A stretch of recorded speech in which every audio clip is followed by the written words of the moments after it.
Hello and welcome to the channel. So today we'll be talking about the 2024 predictions, and I'll also break down a couple other things too in this video. I do mine a little bit differently than most people, but to start off with, I'll be talking about the playoff push. Like week 10 to me is when you start having the playoff push.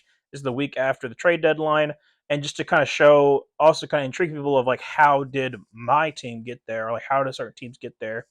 Second thing we'll also break down is the bowl prediction for the season because some of them are tied to the actual teams and as far as like how the season will go. So I feel like it's better to show it now, then you can kind of get intrigued for like, okay, well, how did that happen? Next, we'll also talk about the 2023 predictions and if they are right or wrong. I think you should have accountability for the prediction that you do. Just don't throw them away because some of the predictions that I made last year are going to influence the decision of why I chose to rank this team to be like 8 and 9 or whatever. And then lastly, we'll finish off talking about the playoffs, and also we'll do the draft order after that.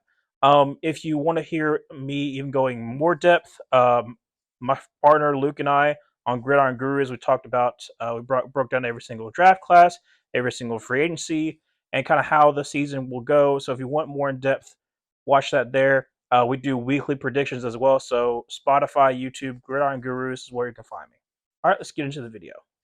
So first off, I'm going to go over the AFC. So the Week 10 standings, like I said, a playoff push. There are some interesting things here. Obviously, you can see the Patriots are not doing good. Titans aren't looking pretty good, and the Broncos are also kind of struggling. There's some very very stiff competition. Obviously, with the AFC North, you're going to kind of predict that. I mean, also with Hard Knocks coming in, I think either Week 10 or the week after Week 10 should be very interesting to see how this division plays out. For me, for the AFC East, that's another one too, where it's like very, very tight group of three that could potentially try to win this division. And then there's some like other there's the AFC West. It looks a little very, very close as well.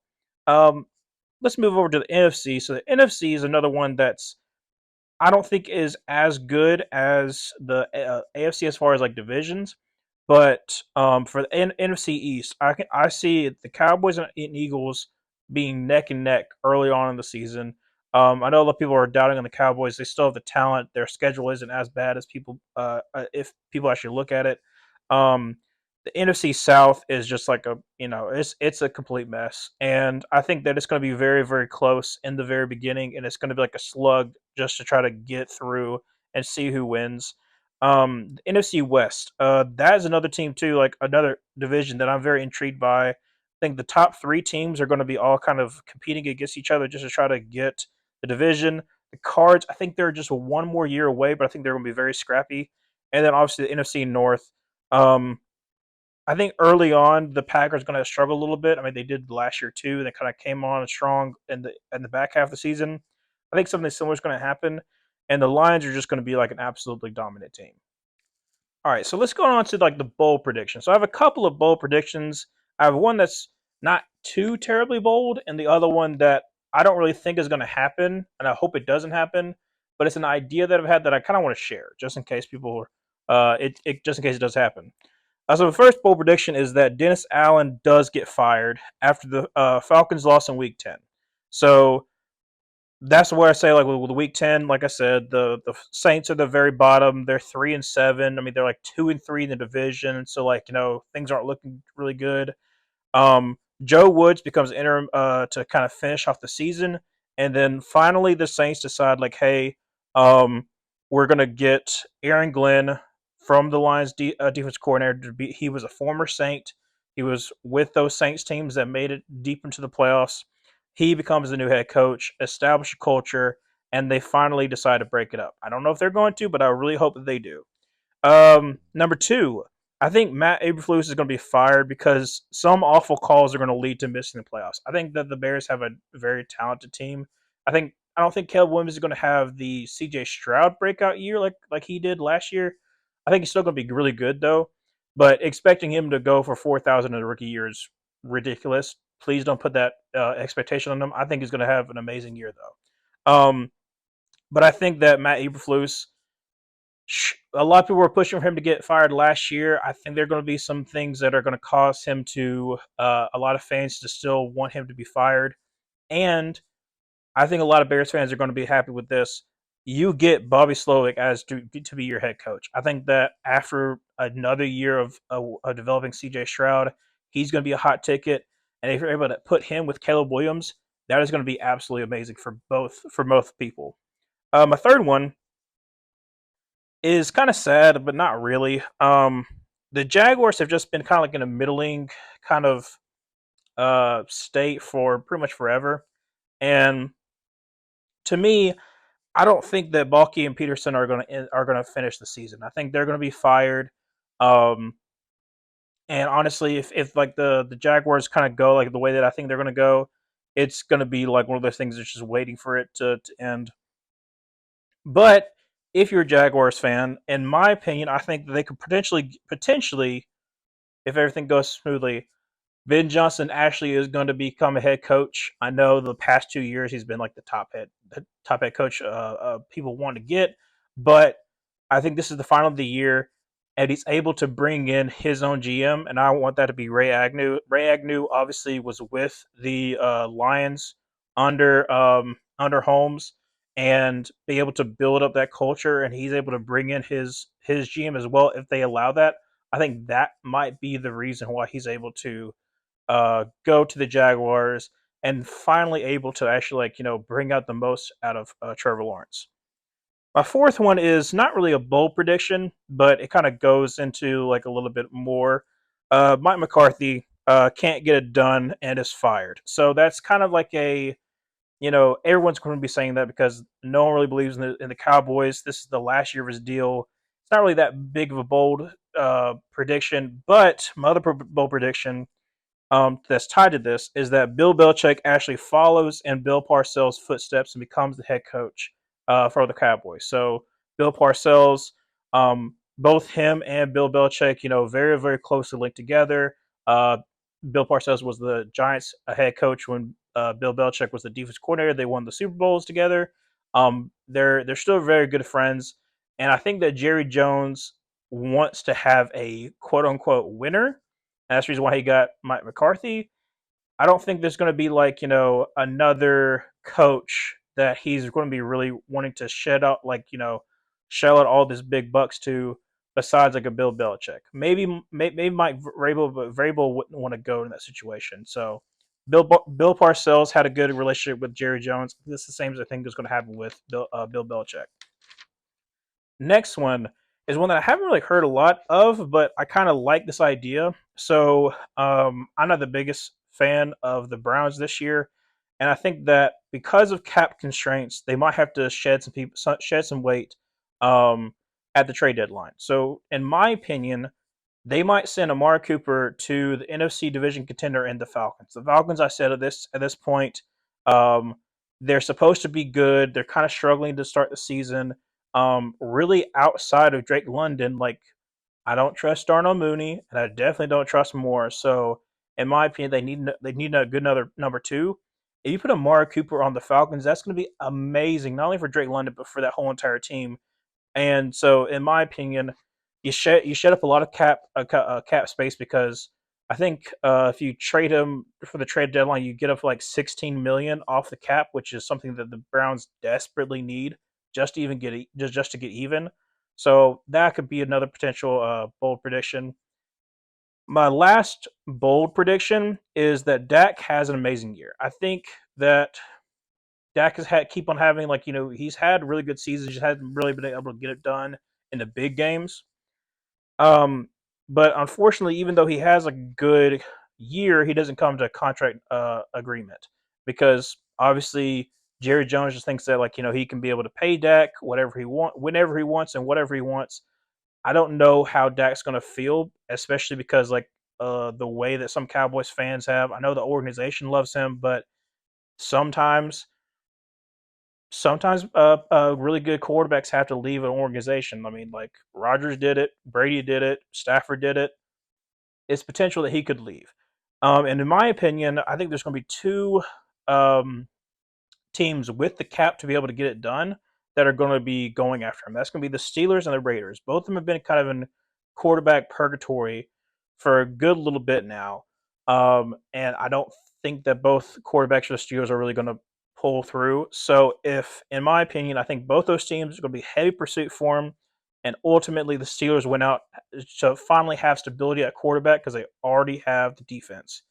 I think it's going to be amazing for not only Dak, a change of scenery, but also finally the Dallas Cowboys realize like, hey, we uh, don't have the money to do everything, and um, at this point, I think a lot of Cowboys fans need to realize how lucky it is that they actually did get Dak, and they weren't in a situation where they were where Tony Romo got hurt and they didn't have a backup plan. So for my not so bold take, and the reason why I say it's not so bold is mainly because everywhere that Dave Canales has gone, a quarterback has done well, and I'm just basing this off the numbers of what each quarterback has done.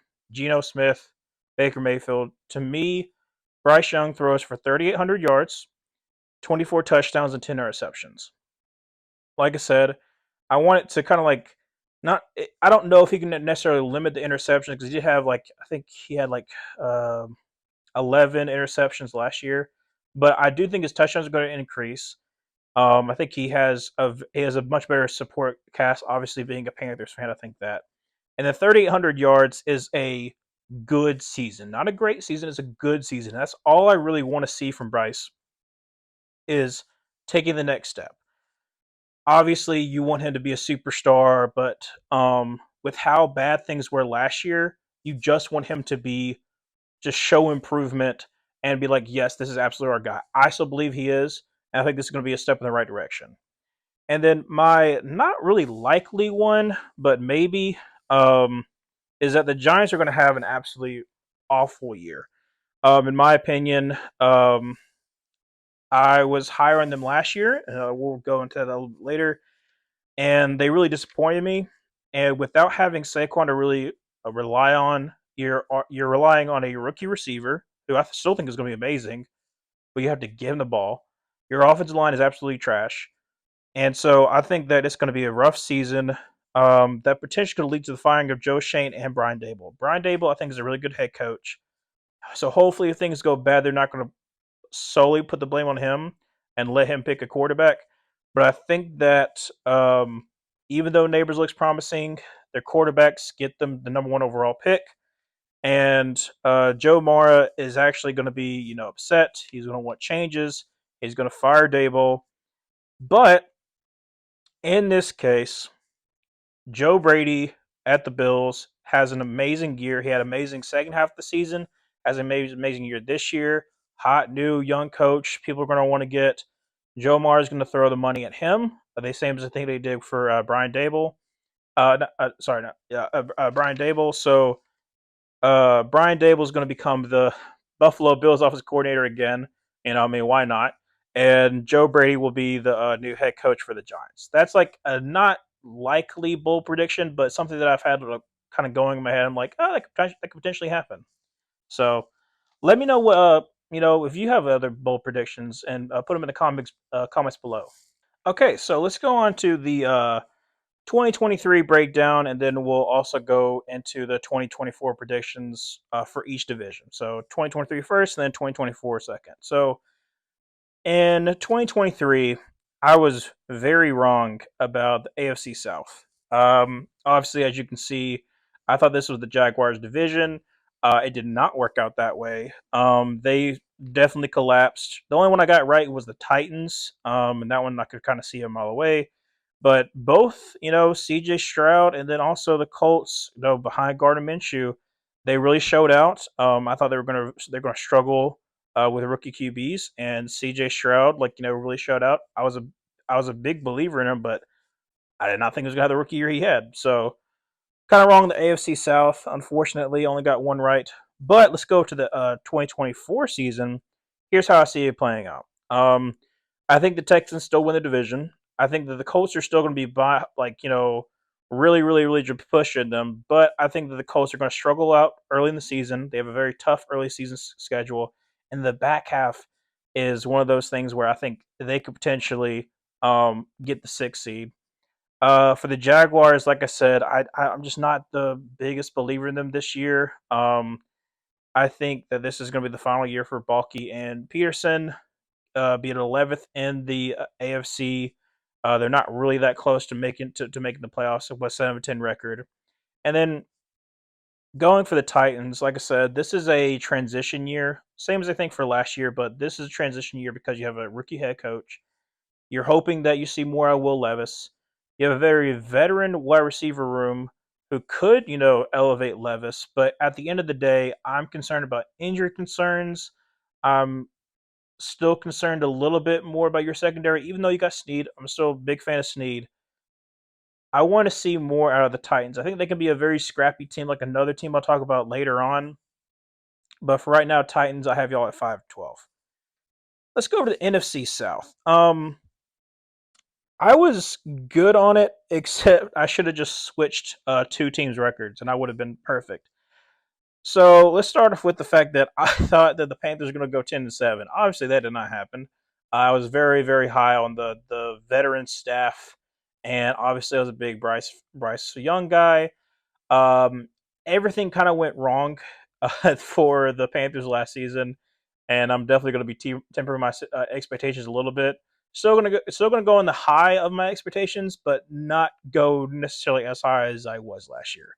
Um, Secondly, the Saints. I mean, hey, I got that right, 9-8. They're kind of the Saints are basically the Steelers of the NFC. You can kind of predict them to be like eight. Like you predict them to be 9 or 8, or barely make the playoffs or whatnot. But they're not really anything special these last couple of years since their quarterback retired. So the Falcons, I was pretty much dead on to. Now, I will say this in my prediction. I did say that you had a good coach. I think he's good at scheming, but his play calling and his decision making is definitely wrong. So I was wrong about that, but I did predict the Falcons would go 7-10. Did believe in Desmond Ritter. You don't really have edge rushers either. You definitely address that this year, even though you definitely should have gone with the first round pick edge rusher. But neither here nor there. 7-10 for them, and then the Bucks. Like I said, they went 2-15. I should have switched them and the Panthers. I was really surprised that Baker actually, Dave Canales really did well with a. I'm not going to say the Bucks offense didn't have the best talent, because they definitely have very good pieces, but their offensive line outside of Christian Wirfs, I was not impressed with, and he made it work. And that's the other thing too, that people are kind of like not looking at Dave Canales and what they were able to do last year. That interior, there's a reason why they went after the offensive line in the draft, is because they desperately need to. So the Bucks did really well last year, won the division. Good for them. Let's go into where I'm going to see it shape out in 2024. So obviously, most people are going with the Falcons, and I can agree. I think the Falcons have the best shot of winning the division, just based on, you have the best quarterback in the division as long as he comes back healthy, as long as he's good. You have some of the best weapons, young weapons in the division.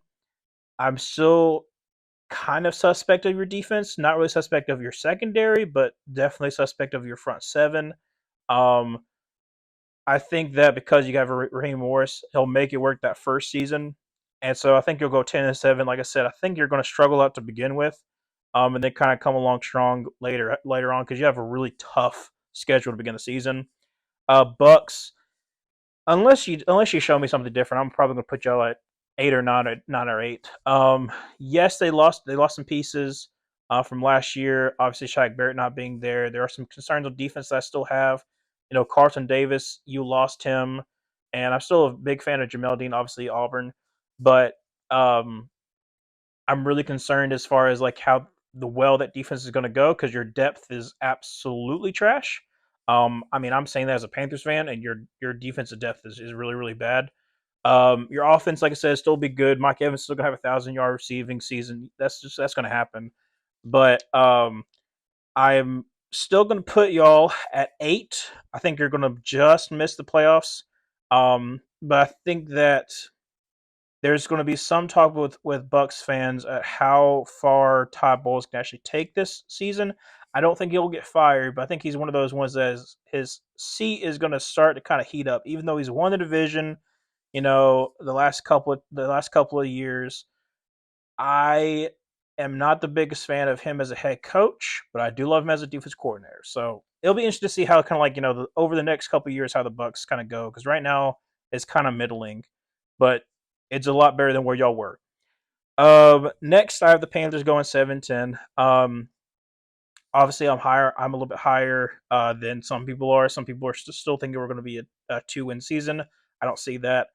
I see our floor being at 5 wins, and then our ceiling being closer to that 7 or 8. I'm going with 7. I would be fine with 7. I just want to be above 5 wins because we were like that for forever with Matt Rule. I just want to be competitive. That's all I want. I just wanted to be competitive. So 11th in NFC, that's good for me. Next up is the Saints going 7-10. Like I said, I think this is finally the year that things go wrong enough that Mickey Loomis looks in the mirror and is like, "Hey, I've got to make a decision. I have a very aging team with some good young pieces, but not enough to really carry this team once these players retire. Because I feel pretty confident they're going to retire soon. So hopefully, that'll be the way that'll kind of how that goes. Do I want the Saints to be bad? Of course I do. But I also kind of feel bad when there's good players who are suffering because, you know, management just goes through like the motions. I hope that doesn't happen. I love Chris Olave. Hope he does well. Okay, so moving on to the AFC West. I have obviously did not get really any of these right. Um, it is what it is. The Chiefs again, I was close to, but like I said, I only do the plus or minus 1 win because I think that's closer to you being right than going, oh, it's 2 wins, 2 wins, because I think that's too far. I think you got to be close enough, or you didn't get it. So obviously, I had them going 13-4. They went 11-6. For the Chargers, that was also a mistake. I wasn't the biggest fan of their head coach, but I just thought they had enough talent they could just make it work, and it didn't end up that way. They went 5-12 instead of 11-6. The Broncos, I was close enough. Like I said, I didn't think I thought that Russell Wilson would improve, and he did. I just didn't think they had enough just to move on to the next round. They went 8-9 instead of 10-7, and then the Raiders really surprised me, and it's mainly because of Antonio Pierce. Because in my opinion, I had the 2-15 because I wanted them to get rid of Josh McDaniels. I wasn't the biggest fan of like the moves that he made. Thought it was going to be like very cancerous. So I like basically what happened that first half of the season happened the way that I thought it would. And then when Antonio Pierce came in, they started winning more games. It actually went the way that I would have hoped that it could have gone. And that's the reason why I'm a little bit higher on the Raiders this upcoming season. So let's go into the predictions. Obviously, you can see I'm still picking the Chiefs. Unless something happens, I'm not going to pick against the Chiefs winning the division. It's just the way it's going to be. Being the third overall seed. Oh, the third seed in the AFC. And then for the Raiders, like I said, I think that you're close. I'm still concerned about your offense as far as like, I think Gardner Minshew is decent, but is he really going to be able to elevate you enough? There's a lot of like those Colts games that it really could have gone the other way, but luckily they won them. So I'm going to go with the Raiders for 9, just barely missing the playoffs. And I think that you're going to move in the right direction. Chargers, I also have y'all at 8-9. I think y'all will be like 10th in the AFC. It's one of those things where I don't think that Harbaugh will be able to step in and immediately turn them to the playoffs just like he did for the 49ers because it's a different scenario. This is a very interesting team that hasn't had the best draft success. They've had some draft success, but as far as like depth, I'm very concerned. I'm very concerned by the wide receivers. They're very young wide receivers. Hopefully they pan out. And then the injuries on defense usually are going to come, and I'm very concerned about how that's going to go throughout the season. So I'm still putting the Chargers at 8-9. I think you'll show improvement, but for now, just be happy that you finally have a good head coach. Been a while. Um, and lastly, the Broncos. Like I said, 4-13. To me, I still believe that Bo Nix is a good quarterback. I had him ranked 4. Some people had him at 6. I thought that was a little bit too low. Um, to me, I think that he is going to show some flashes, but you're in a very tough division. You still have some tough schedules, and you're still kind of like a very, very young team. And so hopefully, like, you start taking the next step as a team. But I think this is going to be a down year, putting some pressure on Sean Payton for sure. Let's go over to the NFC West. I only got one right here, and that one was kind of chalk. I mean, the 49ers. I mean, I had them going 13-4. They went 12-5. Like I said, the 49ers should be good every single year as long as injuries don't, come at them. So obviously that one, I was like, oh, they should have win. They should win. Now here is where definitely did not think this was going to happen. So I had the Seahawks going 12-5 because I was very high on the Seahawks. They showed up last year. I was very, very big on Devon Witherspoon, and then things kind of tempered off a little bit. Obviously they went 9-8. I was like, oh, okay. Like, I was hoping for a little more, but it is what it is. Um, and that kind of and like it kind of disappointed me a little bit because I thought they were a lot better than that. And the last two, well, the Cardinals were close enough, but the Rams, in my opinion, the reason why I put them at 2-15 was because all offseason it was talking about the fact that Cooper Kupp was hurt, the fact that Matthew Stafford's elbow was bothering him. There's a whole bunch of stuff that was like distractions that I was like, if you're down two of your main people on offense, and at this time I didn't know that Kyron was really going to break out. I mean, I kind of liked him coming out, but he was really good this past season. Um, I didn't really have that much faith. I liked their rookie class, but I did not see most of their rookie class like really contributing early, like year one. I thought like year two, year three, but Kobe Turner looked really, really good. Byron Young looked really, really good, and then of course Puka Nakua was like amazing. And so that that rookie class really, really elevated that team, and they finally ate it. They dealt with the fact that they were going to be down on cap. They did the stuff that the Saints should be doing, and they end up going to the playoffs because they're a really good team, coached by a really good coach. So obviously, it's going to go into how I predict the Rams are going to go this year. And then lastly, I had the Cardinals. Now, I had 116, and their 4-13 record doesn't really show like how well they did last year. I kind of went into the fact of like with Gannon, like all of the stuff that was coming in last year, like he was kind of awkward, kind of weird, and I was like, I don't know how their team is really going to rally around him, but they sure enough did. And obviously, a lot of people were clowning on him last year, and I was part of that too. But he really showed out. I feel really confident that the Cardinals are going to do well this year.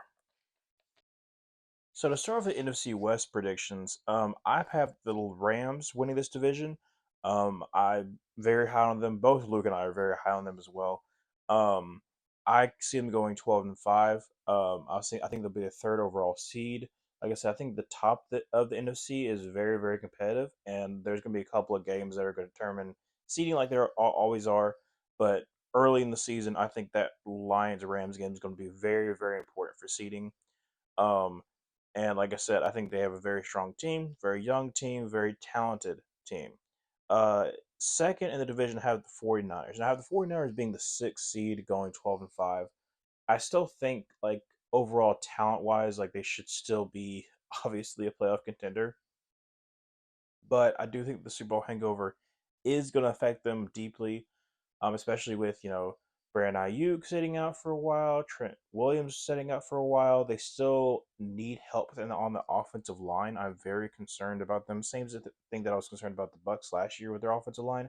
Outside of Trent Williams, I mean, they don't really have like another good offensive lineman. So I'm very concerned for the 49ers there. But like I said, I still have them going 12-5, but it's still going to be a little bit of a hard year for them. Next, I have the Seahawks. Now, the Seahawks are one of those wild cards that I think they can do a lot better than I'm gonna predict, but I'm gonna get on the low end because it's a rookie coach. Like we still think, obviously, he's a great defensive mind. Mike McDonald is, but it's still first year. Um, their offense coordinator comes from Washington. Him going into the NFL. How is that going to look? We don't really know. I still think they have a talented team. I still think Byron Murphy's going to go off. But in the end of the day, I think they're going to go 8-9, be 10th, and just kind of that January kind of like taper off and just like be like, he's still like a rookie head coach, but eventually he's going to get it. And then lastly is my scrappy team. That's the Cardinals. Same as I think what I said about the Titans. I think the Cardinals are going to be a very scrappy team. I think they're going to be in not in almost every single game, but they're definitely going to be in most games. And so definitely don't count them out as being like a team that's probably going to upset some people. But I have them going 6-11, 13th in the NFC. I think that with another great draft, what they've had the past two drafts, I think they can finally get the pieces together, and I think the Cardinals could be a very dangerous team in the future. So that's what I have for the NFC West. Next, let's go over the AFC North. So the AFC North, I got two of these right, and some of them, obviously, the injuries definitely caused my predictions to be wrong. But last year, I had the Bengals going 13-4. They went 9-8, and honestly, going 9-8 after the injuries that they had is commendable. A very very talented team, but when you have injury to your quarterback, it's just going to happen that way, unfortunately. The Ravens, I had them going 12-5. They went 13-4. I was very high on Lamar and Todd Monken's system. I was very high on Isaiah Likely and Mark Andrews in his system. And guess what? I'll be very high on them this year as well because they showed it, especially in his system.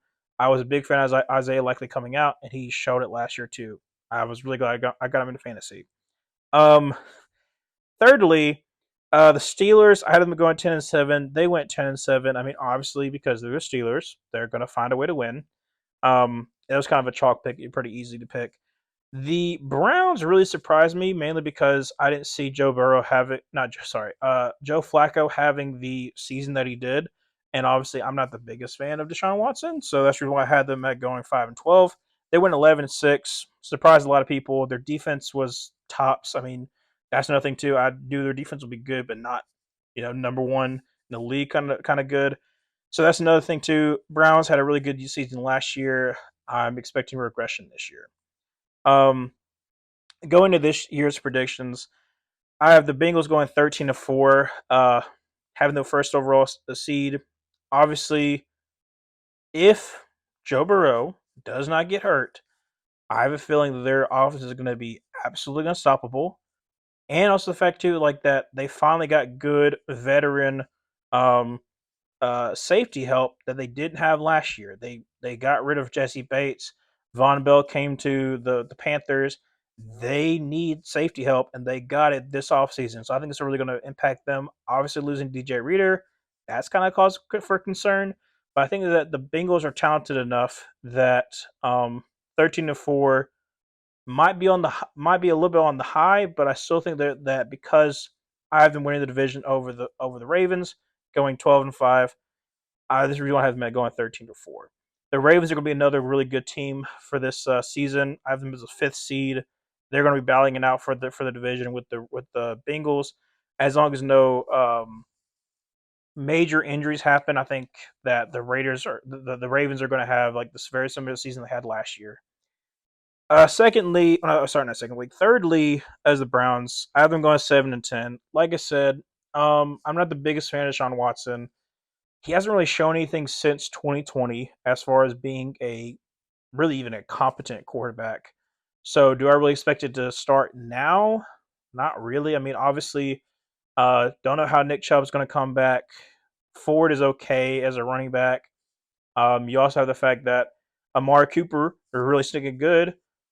Not the biggest fan of Jerry Jeudy. So, like, as far as their offense is concerned, I think that it's still holding back a really good defense. And in my opinion, that's the reason why it's going to have them going 7-10.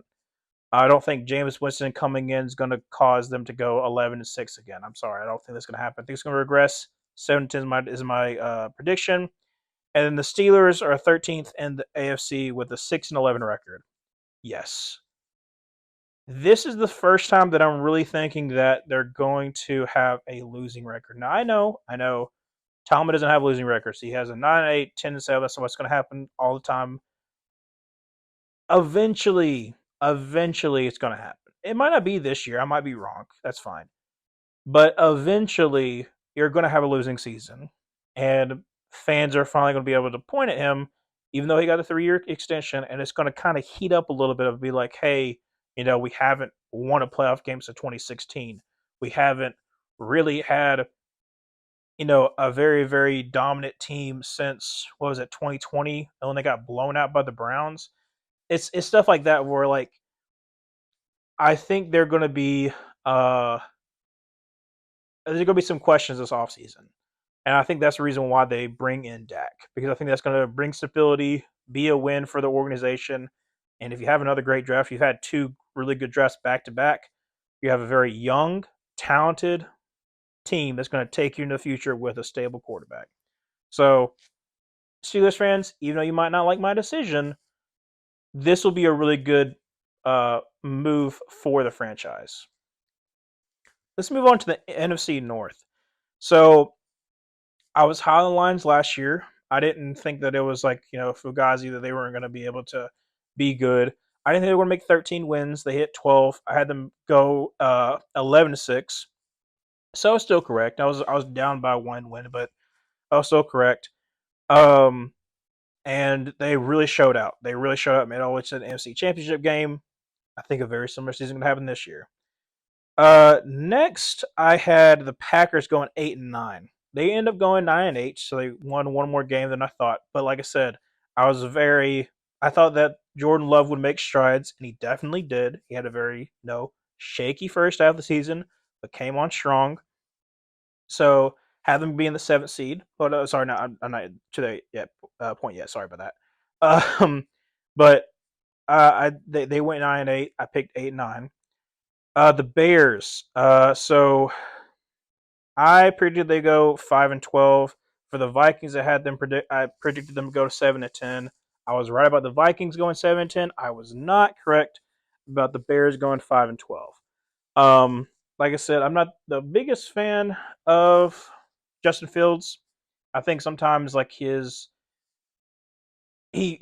rushes too much on his reads. Like he doesn't really read his first read, his second read. It kind of been a problem since college. He's kind of worked on it a little bit in the pros, but still not good enough there yet. He's a really good mobile quarterback, but at the end of the day, I think that there's definitely a reason why they went with Caleb Williams, and mainly that is also because they got the first overall pick from the Panthers. But I think that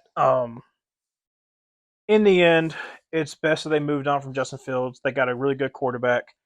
So we'll get into that now. So the Lions, I have them being the second seed, going 12-5. Like I said, I'm a big fan of what they did in the offseason. I think they had one of the best offseasons as far as like bringing in veteran talent, and also their draft was really good. The Packers, I have them going 11-6. Yes, I think that's a little bit high, but I'm definitely thinking that they're going to again have a very shaky start in the first half of the season, come on strong in the second half. They have a very, very talented team. They can go far. The Bears, I have them just missing the playoffs at ninth in the NFC, going 8-9. Yes, record wise, it's around where they were last year, but I think overall they'll play better as a team and be in games they might lose. And like I said, I think that there'll be some instances of where Matt Eberflus will make a decision and it will cost them a game, and that will cause some Bears fans to want him to be out, and because there might be better options because they want an offensive guy. Vikings, it's going to be a rough season. I'm just gonna say it right now. I think that Sam Darnold can be a good spot starter. I don't know about the whole entire season. When he played for the Panthers, that first year was bad. That second year he came on strong, where it was mainly a running team, and he played well. I don't know if he can be a focal of an offense like the Vikings are going to want him to be. Because Aaron Jones can be good, but can he be healthy the whole entire season? I don't really believe in the Vikings run game that much. So, in my opinion, it's going to be a long season. 4-13, you get a top pick. So, I mean, like at the end of the day, you're still hoping that your future quarterback is going to be good coming off of injury. He's going to be your future, and in the end, you still get a top five. You still get a top five pick. I mean, I think it's okay the fact that you're going to have a down year. Okay, so let's move on to the last AFC division. That's going to be AFC East. I got two of these right. So obviously, I predicted the Bills to go 12-5. They end up going 11-6, which very similar. Um, they had some very rough stretches. Then also the coordinator change kind of changed some things. But I think they're in a better position with Joe Brady. Obviously, he had a really good 2020 season for us. We just couldn't finish off things. But I mean, you got Teddy Bridgewater as a quarterback, and he made that work. I had the Jets going 12-5. Obviously, with Aaron Rodgers being done after 4 snaps, like that's not going to work out. So they ended up going 7-10. The Dolphins, I had them going 10-7. They went 11-6. So they did a little bit better than I thought. But like I said, I kind of felt they would crumple in December and January, and they definitely did. So I got that part correct. And the Pats, this is the one where I kind of defended. I was like, no, the Patriots are going to do just enough because their defense is going to be good. And then in like the third or fourth game, Christian Gonzalez is done for this season, and so is Matthew Judon. So yeah, like it definitely doesn't look good looking back on it. But my reasoning for why they would be 9-8 crumpled when they lost two of their best defenders. So they went 4-13, ended with a top 3 pick. This season, I think it's like I said, I think it's gonna be a very, very close division. But ultimately, I'm going with the Bills. They're going to be the number 2 overall seed in the AFC, going 12-5. I think that not having Diggs is going to force Josh Allen to be better because he can't just force it to Diggs. He's going to have to spread the ball around. I think that opens him up to be a lot better as far as they being more efficient. So I'm very high on the Bills. The Jets, I think that they're going to struggle at times because they have a very difficult schedule. I think that I don't know how great Aaron Rodgers can be at this age. As long as he's competent and even good, they should be a 10-win season. They should have a 10-win season and make it to the playoffs. I have them as the 7th seed. I think it's going to be very close between them and the Dolphins. The Dolphins, I have them going 9-8 and being the 8th seed. I think they're going to battle for basically that last playoff spot. Like I said, I think the Dolphins are a good team. I'm still concerned about their injuries of like people coming back off injuries. I'm still concerned about their offensive line. But outside of that, I mean, you have a talented team. I also feel that it's going to be the same exact thing as always has been. December, January, you crumble, and until you show me something different, I'm going to continue to put you at that 9 or 8 or 10-7. So have them going 9-8 this season. And the Pats, I'm sorry. I mean, like at the end of the day, I think it's beneficial even if it's like a bad season because you're really just hoping that Drake May develops. But your offensive line is trash. Um, your weapons are either young or overrated. Um, Drake May needs time to develop. He's not ready. Jacoby Brissett is like a good stopgap, like kind of what Teddy Bridgewater was. But in all honesty, like this is going to be a rough year. And I think that probably that first pick is what's going to be on a tackle. Just going to be truthfully honest. It's a great tackle class, so you should be happy. But it's going to be a long year for Patriots fans. Okay, so let's move on to the last NFC division, NFC East. Um, I got two of these right, and two of them are off by one of them's off by a little bit. The other one I had way too much faith in. So I had the Eagles going 14-3. I was very high on them. They ultimately failed me because that second half of the season, It was just awful. A whole bunch of things was going wrong for them, and they basically just limped into the playoffs. And it is what it is. Um, the Cowboys had them going 13-4. I was still high on them. They went 12-5 again, like they always have been. And it's close. I got that right. Like I said, I did think they would ultimately fail in the playoffs. Now, I did not see them getting beat by the Packers when they were 2 seed, but it is what it is. At the end of the day, still saw them kind of failing. Um, then the Giants. So that was one of my worst ones that I had predicted last year. The Rams was bad, but this one I felt most disappointed in because I felt so high for the Giants because I thought that, hey, you have a very similar schedule that you did last year. I mean, the fact that you were the third, still third in division. You made the playoffs, and the fact that you could still rely on Saquon Barkley, but you looked absolutely terrible, and it's probably gonna be the same exact thing this year. I had them going 11-6, which is absolutely absolutely awful looking back on it now, and they went 6-11. And then the one that I got right was the Commanders. I had them going 4-13. They went 4-13. Like I said, their offensive line was terrible. I didn't really know how Sam Howell would do. At some points, he looked okay. Other times, it looked ghastly, like absolutely abhorrent. So, makes sense why they shipped him off. I mean, you get number 2 overall pick, you're going to get a Heisman winner. Hopefully, it goes better than what it did last year. So that's going to be like the division breakdowns as far as that. I mean, as far as my 2023 predictions, I got 13 out of 32 teams correct, which is about 40%. Obviously, I want to be up to 60%, but this next season, hopefully my predictions get up to that at least 55. I want to be closer to 60%. But we'll see how the season ends up going. So for the NFC East, I had the Eagles being the first overall seed at 14-3. Like I said, I am very, very high on the Eagles, and for good reason. Obviously, they had really good free agency. They had a really good draft. I mean, it's should be a really good season for them, and if it's not, then some people are definitely going to get fired. Next, I have the Cowboys. I actually have them being the fifth seed at 12-5. I don't know why. It's just one of those things where like things usually work out for the Cowboys in the regular season. That they look a lot better than they actually are, then they fall apart in the playoffs. I think it's going to continue to happen. Obviously, they still have talent. Like, yes, they lost some pieces. I think their running game is definitely going to be the weakness of the team. Hopefully, Mike Zimmer. I think he can still be a good defense coordinator because he has been in the past. It's just him not being a good head coach. And them being fifth seed, maybe they might be the sixth seed instead. But like, I still think that because the 49ers, like I said, have a little bit of a down year, and they slip up against the Cowboys, that gives the Cowboys the lead against them.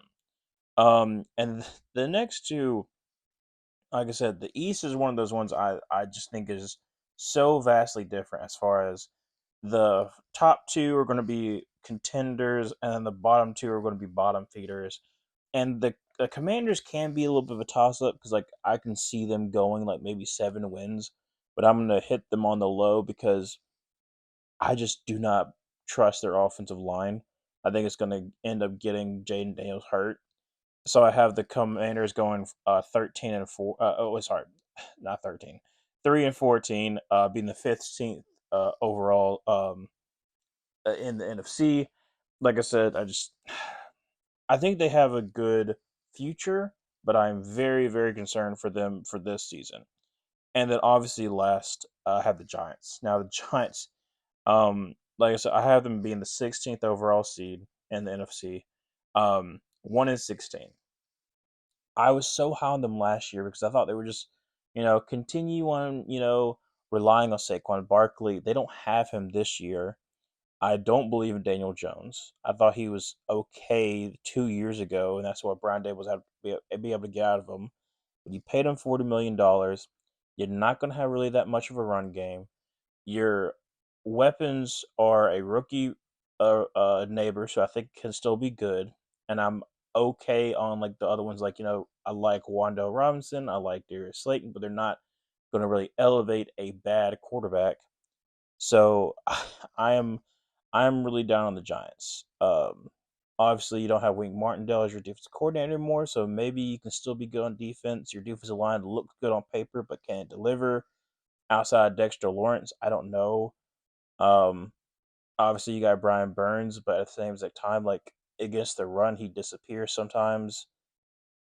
Just I'm very concerned for the Giants, but at the same exact time, um, you could end up with a first overall pick. So you get your pick of the litter for your quarterbacks and a so quarterback class. So that's my predictions for the NFC East. Now let's get on to with the AFC and the NFC Wildcard. So we're talking about the playoffs. Um, in this kind of segment, I like to go into kind of like a story mode because I think that's different than just predicting like, oh, I think this team will win, this team will win. So obviously, you have the Bengals with the first overall seed in the AFC, the Eagles the first overall seed in the NFC. So for the Bills and the Jets, 2 versus 7, I think it's gonna be a close battle. I think that they're going to be you know heated rivals. Obviously, they split the series in the season, and I think that the Bills are going to win 23-17 off of 3 Tyler Bass field goals. I think he's going to push them. He's going to push them into the divisional. And then on the other AFC wild card, you have Chiefs versus Colts. I am somewhat high on the Colts, but I also don't know how Anthony Richardson is going to do outside of a dome, especially going to Kansas City. That's more than likely going to be freezing. So in my mind, I think that the Chiefs are going to absolutely just dominate the Colts, 34-20, and there's going to be like 2 costly turnovers by Anthony Richardson. I think it's going to be one of those things where it's going to be like a learning experience for him, obviously, and hopefully they can kind of move on from that. The last AFC wildcard is going to be the Texans versus Ravens, a rematch from last year in the divisional. I think the Texans are going to put up a good fight, but ultimately the Ravens are going to win. I think the Ravens will have like a late drive to try to ice the game. Be a 4th down conversion they have to make. They get it and they end up winning 24-20. Like I said, I think it's going to be a really close game. Be in Houston. It's just unfortunate that I think that ultimately the Texans are going to lose. They're not there yet, but they're still a very talented team. So going over to the NFC wildcard, first up is the Lions versus the Packers. Like I said, 2 versus 7, same exact thing with AFC, heated division rivals. I think it's going to be a shootout. I think it's going to be like one of the best wild card games of that weekend. But ultimately, the Lions prevail 34-31 with Jake Bates winning the game. Packers lose on a field goal. It's going to be one of those things that's going to happen throughout the season. Second one, we're going to have Rams versus 49ers. Another, heated rivals going against each other. I think it's going to be a defensive game in the first half. It's going to be like a 10-7. That's how it usually kind of is. Like that beginning, it's very, very low scoring anytime they kind of play each other in the playoffs. But I think that they're going to combine for 28 points in the third. I think it's going to burst out in the second half, and then ultimately the Rams have a 7-minute drive to go up 28-24, and unfortunately the 49ers can't score a touchdown. So it's that thing of like, oh, the 49ers couldn't deliver. The Rams were the better team, and they move on to the divisional. The last one, it's pretty simple. Falcons versus Cowboys. I have the Cowboys as the 5th seed. I don't think the Falcons are going to be a match for the Cowboys, and they ultimately lose 31-17. It's one of those things where, just like the Cowboys did to the Buccaneers, was that 2 years ago? Tom Brady's last year. I think it's going to be very similar. I think it's going to be kind of embarrassing. Whoever was going to be the 5th seed was going to dominate the NFC South. It's just how I feel it's going to go down. All right, so now we go on to the divisional round. So starting off, let's go about the NFC divisional rounds. So Eagles versus Cowboys. This is going to be absolutely an astounding game. They went back and forth to begin the season. Then the Cowboys kind of tempered off, and then now they're trying to prove like, hey, no, like that was a legitimate win. In my opinion, the way I had the Cowboys going, might see like how were they 8-1 to begin the season. I think it's kind of fluky stuff that is going to cause some people like be like, oh well, maybe the Cowboys are actually legitimate this year, and there's going to be some people like, oh, they got lucky. I think in this is going to be a very, very tight game. I think the Cowboys actually have the lead with 3 minutes remaining. Dak has like 250 yards, 3 touchdowns, like 2 passing, 1 rushing. Like they're up 31-27, and Dak's having a really good game. It's one of those things where I think that's going to be like a. I'm kind of hoping for it, but I'm hoping that's one of those things like if it's Dak's final game, it's going to be a good one. Ultimately, the Cowboys can't stop Philly from converting 2 fourth-down conversions on that last drive. With 34 seconds left, Jalen escapes from pressure from Micah Parsons to throw to A.J. Brown for a touchdown. They go up 34-31. Eagles are up, but I mean, Dak he's on it this game. He gets down to the 38 for Brant Aubrey just to attempt a 55-yard field goal just to get into overtime and give them a chance. Unfortunately, Philly ices him, and he misses it wide left. Final is 34-31 Eagles. One of those heartbreaking games. Dak isn't back after this season. Mike McCarthy is fired. He can't get it done. And ultimately, a lot of Cowboys fans are going to feel very empty because now they don't know which way they're going to be going. Maybe they go rookie QB. Maybe they go veteran presence. Who knows? But I think Dak's going to have, AJ's here. Dak's going to have a really good season and a really good playoffs. Unfortunately, it's just not going to work out. Hey, bud. So the second one is going to be the Lions versus the Rams. It's the beginning of the season, the Lions versus Rams, and my weekly prediction, I had the Lions beating the Rams, and that's what determines the second and the third seed. I also seeing that being the reason why with the Lions and the Rams, this is home field advantage for the Rams again. It's going to be a very, very important game because the Rams haven't been able to beat the Lions since that first time that Stafford beat them. So going again into the Lions' den, seeing if they can win. In my vision, this is how I see it going down. The Rams jump out to a 14-0 run in the first quarter. Starting to kind of silence the crowd. The crowd doesn't know what's going on. Whoa, whoa, whoa! It's like the Lions. What's going on? But the Lions' defense kind of shapes up. They cut it to a 14-10 lead right before half, but the Rams kind of sneak in at the end of the half with a field goal to go up 17-10. Okay, Lions come back out of the first half with back-to-back field goals. They're still down by 1, 17-16. It's still like a very, very tight game. And then the Rams score a touchdown to be up 24-16 with 13 minutes remaining. So 8-point game in the fourth quarter. You're at home. You got to get it done. Lions, they respond with a long touchdown drive and 2-point conversion, 24-24, 6 minutes left. And here's where it starts getting that little story. The Rams, they're driving down the field. They're eating up clock. Matthew Stafford, he's on it. He's on it. He's trying to win in the place where he couldn't deliver a playoff win for the Detroit Lions. And this is another great opportunity for the Detroit to make it to the Super Bowl. Well, guess what? It's third down. They're at the 20. And then it's Aiden Hutchinson. Aiden Hutchinson, who is my defensive player of the year. If you want to, like I said, if you want to see that, my predictions for like the awards, go to Gridiron Gurus. Aiden Hutchinson sacks Matthew Stafford, forces them to kick a field goal. And then Cordy misses. He misses a 43-yard field goal, and it gives every opportunity for the Lions to win with a game-winning field goal. So with 2:14 remaining, Lions got 2 timeouts. Goff dicing them up, getting it down really, really close, all the way down to the 24-yard line for a game winner, 41-yard field goal by Jake Bates. Jake Bates again wins the game off of a field goal. I think that's it's starting to kind of grow his legend. I think that's one of the things I like to do with these stories, just kind of grow the legend of a player that they recently acquired.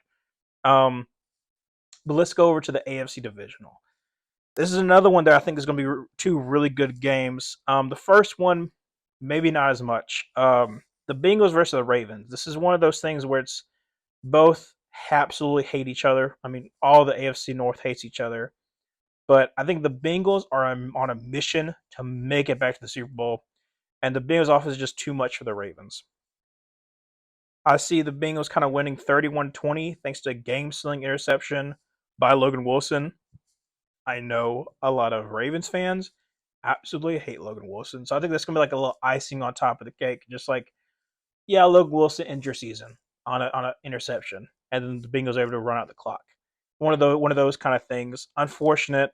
It's not very as detailed, but I think that matchup wise, the Bengals will be able to kind of like make people doubt Lamar even more. I still like Lamar, but sometimes in the playoffs he doesn't really show up. So that's how I see it going.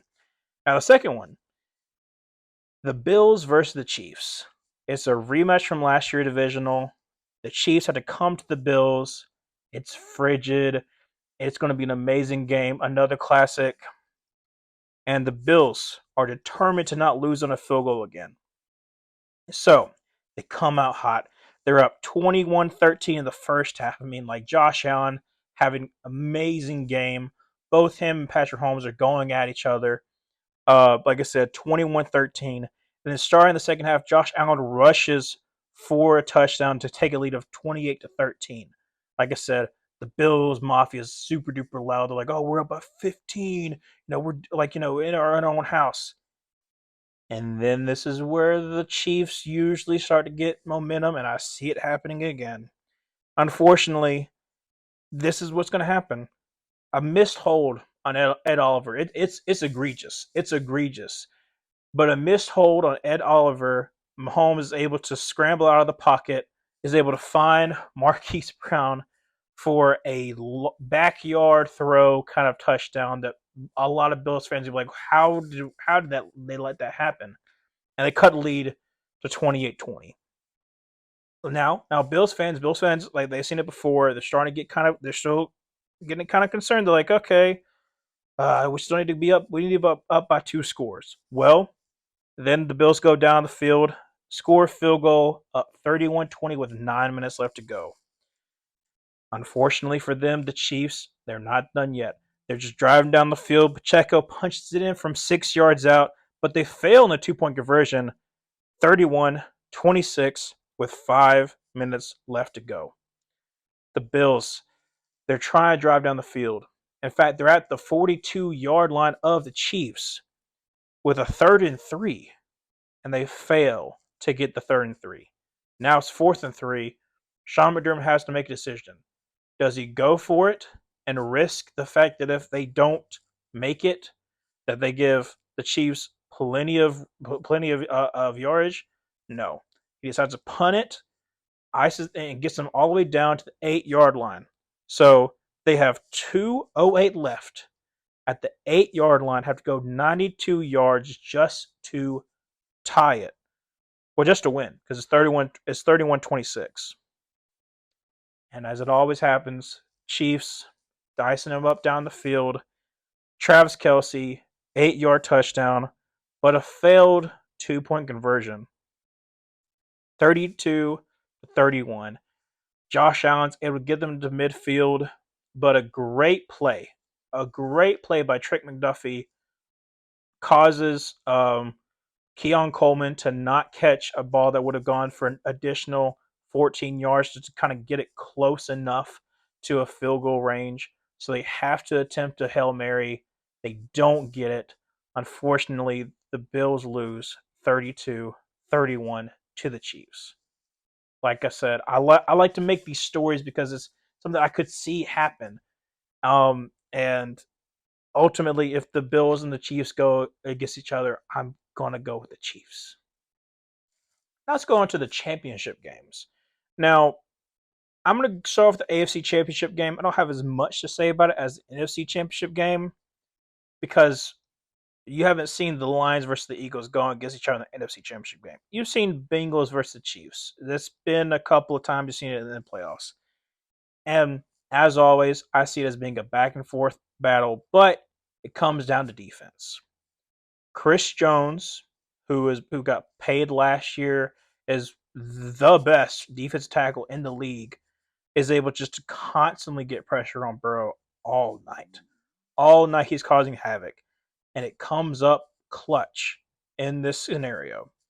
The game flips when Burrow's pass gets tipped to the line by Chris Jones and it falls in the hands of Trent McDuffie. In the scenario, the game is tied 24-24. The Bengals were trying to drive down the field just to eat up clock, just to be able to leave it for McPherson to kick a game-winning field goal. And unfortunately, the Chiefs are able to drive down, set up Bucker with a 38-yard field goal to send them to the Super Bowl. It's a chip shot for him, 38 yards. Unfortunate, but I think that the Chiefs are going to make it back to the Super Bowl. I mean, they've been able to do it so far last 2 years. Why should I doubt them again? Things usually go in their favor, so that's how I see it happening. Unfortunately, the Bengals are so close, having an amazing season, but get upset by the Chiefs. Now let's get to the NFC Championship game. Number 1 Eagles versus the number 2 Lions. Like I said, they haven't faced each other in the playoffs before. This is going to be one of those games I'm very excited to see how that happens. So by the end of the third quarter, because there's so much that happens in the first half, there's so much I want to talk about in the second half. By the end of the third quarter, the Eagles are up 31-17. Like I said, it's their house. They're dominating the game. They've had this amazing season. The Lions were this, like the upstart team trying to make sure this isn't a fluke. And that kind of narrative is kind of going in people's heads. 31-17. This is the start of the fourth quarter, and they're not showing any life. And the Eagles have the ball. The Eagles, they're driving down the field to wrap up this game. They're at the 30-yard line, and Hurts, unfortunately, throws a pick to Brian Branch, who returns it to the Eagles 48 with 10 minutes remaining. Now, you're down 14, 10 minutes remaining. What are you going to do? You're going to rely on what got you there. That's Gibbs and David Montgomery are driving down the field for a touchdown. They're still down 31-28 with 5 minutes remaining. The Lions get some life back. Now, Kellen Moore is getting a little bit nervous. He's like, I might have just cost this game. He starts to kind of do some conservative calling. He's not doing what he did in that first half that caused him to get such a good lead. And because of that, they're gonna basically go with a punt. They're not gonna go for it on fourth down. The tush push isn't as good as it was with Kelsey, so they don't do it anymore. But instead they punt. Very similar situation to what the Bills did, but they get all the way down to the 4-yard line with 1:52 remaining. Here's a legend of Jared Goff in all the minds of the Lions fans. The Lions are driving down the field. They get all the way to the 20 with 34 seconds remaining and then call their second timeout. 1 timeout remaining. Unfortunately, on the next play, Jared Goff drops back to pass and Bryce Huff strips the ball. It's game over. But Penei Sewell recovers. Clock is running. They have to call the last timeout. And unfortunately, there's only 28 seconds remaining, and it's second and 17 from the 27. They're down by 7, no timeouts. This is where it starts to get very, very good. In my mind, Jared Goff finds Jamison Williams, but Cooper DeJean keeps him in bounds. The clock continues to run. 20, 19, Lions get the play. 15, 14, Goff finds Laporta, guarded by Devin White, and ball down to the 7. 5, 4. They have to get up to spike it. Spike it. 2 seconds remaining. They're down to the 7. No timeouts. This is the final game. The final game for either team. This is the final play. Who's going to make a play? In this scenario, on the last play, Jalen Carter gets pressure up the middle, gets to Jared Goff. But unfortunately, Jared Goff is helped by David Montgomery chipping Jalen Carter just enough that Jared Goff can slide over to his left. And in this scenario, I have Amon-Ra St. Brown being wide open. Jared Goff finds him in the back of the end zone, 31-30. It's one of those things that I think is going to be incredible. I was like, how did that even happen? But the offense is staying on the field. They're not going for the point after. It's 31-30. They can just go into overtime. No. This is Dan Campbell we're talking about. He keeps the offense on the field. They're going for two to win it or lose it on this last play. Eagles call a timeout. They want to try to make sure they get everybody. They want to make sure they get the best players on the field for this last play. In this scenario, the crowd is absolutely shaking. The Lions, they come out an empty set, and they motion Gibbs back into the backfield. At the snap, Gibbs, he slips out of the backfield. Goff zips it to him, who is just angling for the pylon because Gibbs got that speed. Devin White is on the pursuit as well. Gibbs is barely able to sneak it into the pylon. 2-point is converted. The Lions win 32-31. I have a very similar score to the Bills-Chiefs game, but I think that is an amazing NFC Championship game. The Lions shock the Eagles in their own stadium with the fourth quarter comeback. Everyone's talking about the Eagles choked. The Eagles choked. Lions, like Dan Campbell, balls of steel, like going for it on, going for two, winning the game, going to the Super Bowl. Lions get to see their first ever Super Bowl with them in it. So the Pro Bowl happens, but I mean, who really cares about the Pro Bowl when you have to talk about the game of the century, the NFC Championship game? The Lions found a way to win in a hostile environment. They're this fun, loving, you love this team. America loves this team. You haven't seen the Lions be consistently good for forever, and they made it to the Super Bowl. And they're going against the dynasty and the Chiefs. The Chiefs, they're seen as, they have so much controversy with them. Everyone doesn't want them to be there. They're on the pursuit to win 3 in a row. It's never happened before. This is dynasty versus newbie, good versus evil, and it starts in the Super Bowl. I mean, I couldn't draw it up any better myself. In the scenario, I see that the Chiefs' experience is going to play some dividends. I see them going up 20-10 in the first half, thanks to 2 50-yard bombs from Harrison Butker. Like I said, Harrison Butker, he's made, I think he's made the most field goals in Super Bowl history. He's pretty much almost automatic in the Super Bowl. But in the third quarter, the Lions defense locks up the Chiefs. They don't even make it close to midfield. And in this case, the Lions are able to score 2 field goals down 2016 in the fourth quarter. This is where the game flips. Jared Goff finds Jahmyr Gibbs on a wheel route wide open for a 56-yard touchdown. The Lions go up 23-20 with 12 minutes remaining. The Chiefs, they're not going to be seen as the Eagles. They're not going to let up a 10-point lead. They drive down the field and they go up 27-23 with 7 minutes remaining. The Lions, this is where it goes with Dan Campbell.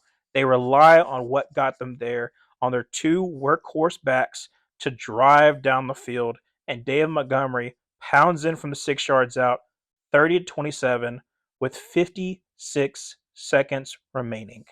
No timeouts for the Chiefs. But just like anytime, the Chiefs, they're able to get to the Lions 40 with 25 seconds remaining. I mean, who can stop Patrick Mahomes in the Super Bowl? Now they're able to get down to the 32-yard line with 19 seconds. It's unstoppable. The Lions, they can't stop the Patrick Mahomes-led Chiefs. They're looking like they're going to be able to make it to overtime, at least with the field goal, with a chip shot field goal, if not win the game. Mahomes finds Marquise Brown, who scampers down the sideline. His speed, no one is going to be able to catch him, but Terran Arnold is able to barely trip him up and gets him down all the way to the oh shoot, where's he at? 13-yard line. Sorry, the 13-yard line. He saves a touchdown from happening. 7 seconds remain, and Mahomes clocks it with 2 seconds remaining. So, chip shot field goal. Harrison Butker can send him to overtime. He trots out for a 30-yard field goal. Like I said, it's an easy one, and he misses. Harrison Butker misses a chip shot field goal to give the Lions their first ever Super Bowl win. I think that's an amazing cap off to the season. The Lions win 30-27. The dynasty is not necessarily no more, but they don't get the three-peat. The Lions look like a dangerous team for the future. Have a very young, talented team with a ton of cap space as well. And Detroit Lions fans are in jubilee. Now, I don't know if they'll go like Philly did when Philly won their first one, but I imagine it's going to be parties in Detroit for sure. That's my season predictions. I just think that's going to be absolutely an amazing cap off to the season. Now, if you're still here, I still haven't done the draft order yet.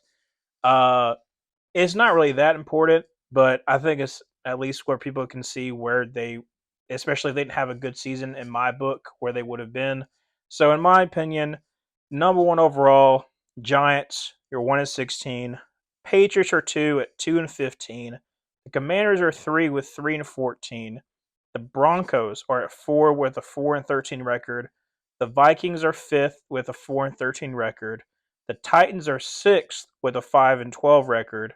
The Cardinals are 7th with a 6-11 record, and the Steelers have a top 10 pick at 8 with a 6-11 record. 9, the Panthers with a 7-10 record.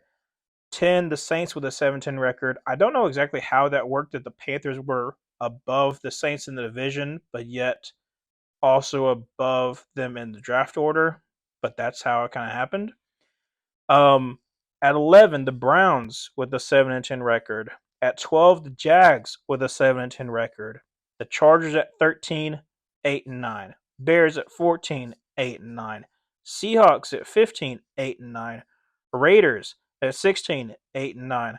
Bucks 17, 9-8. Dolphins 18, 9-8. Now, obviously, you can see the rest of them. These are just the ones that didn't make it to the playoffs. I think it's kind of fair. I do kind of I see like there might be some changes with like 4 or 5 spots depending on how good or how bad they end up doing. But overall, I feel like this is going to be a good draft order. Let me know what you think in the comments below about all the predictions that I've done. Like I said, if you want more information about what I think about teams, like I said, you can either comment or you can also watch Gridiron Gurus on Spotify, on YouTube. Both Luke and I talk about and go through all the draft classes, all the free agencies. I kind of sprinkle in there some of like the hard schedules that teams are going to have. And let's get ready for this season. The season's about to start right now. Thank you for watching. I'll have more content coming out this upcoming week. Thank you so much. Goodbye.